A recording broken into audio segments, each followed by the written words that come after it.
بەداخەوە لەم چەند ڕۆژانەی دواییدا کە کۆمەڵک لە خوێندکاران دەستگیر کران لەلایەن هێزانەکان و تایبەت ئەو کاگیوایی کە وەکو ئەرکی ئینسانی و هەستی هاوڕێتی بۆ بەرامبەرەکەی لەدەست هێز ئەمنیەکان یەکێک لە هاوڕەکانی خۆی ڕزگار دەکا دوایی بە ئاراستەیەکی تر و بە جلی مەدەنیەوە دەستگیر دەکرێت ئەو من لە یەکەم ڕۆژی دەستگیرکردنیەوە وەکو ئەرکی ئینسانیم بە ئەرکی بەرپرسیارەتی خۆم زانیوە لە سەرخەدم و لەگەڵانی پەیوەندیدار خۆشبەختانە تا دوێنێ یەکەم ئیشم کە دەستم پێ کرد پەیوەندیم کرد بەلایانی پەیوەندیدارەوە دوای چەند کاتژمێرێک کە پەیوەندیم کرد بە دوواداچوونم بۆ کەیسەکە کرد سپاس بخوا خۆشبەختانە ئازاد کرا و جێگی دڵخۆشیە لێرەوە داوا لە حکوومەتی هەرێم دەکەم ئومێد دەکەم ئاوڕێکی جددی لە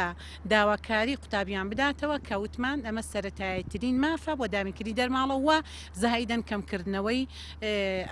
ئەو بڕەپارەی کە بۆ پاراڵێل دیاری کراوە سەبارەت بە ئەو قوتابیانی کە دەستگیر کراوە من لەگەڵانی پەیوەندیدارە پەیوەندیم کردووە بەڵێنیان داوە کە بە زووترین کات ئازاد بکرێن لەبەر ئەوەی کە هەم غیاب دەرێن لە هۆڵەکانی خوێندن هەمیش تەسیر نەکاتە سەر ئاسی زانستیان لە چۆنەڵی قۆناغی لێکۆڵینەوەدان و ئینشاڵڵا بەم زوانە ئازادەکرێن.